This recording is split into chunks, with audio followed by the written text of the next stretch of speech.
Hi, welcome to Spanish 101, elementary Spanish. My name is Gerardo Aguilar. I'm going to be your Spanish professor for this semester. Below this link or video, you're going to find the syllabus for this course.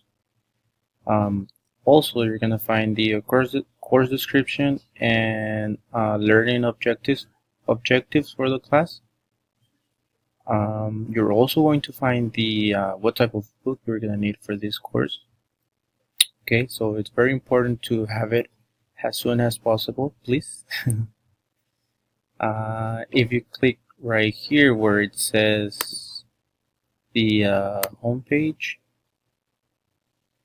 you're going to find my contact information, my email address, my office hours, and the office location. You're also going to find my educational background and my educational experience. Once again, welcome everyone, and I look forward to working with all of you throughout the semester. Thank you.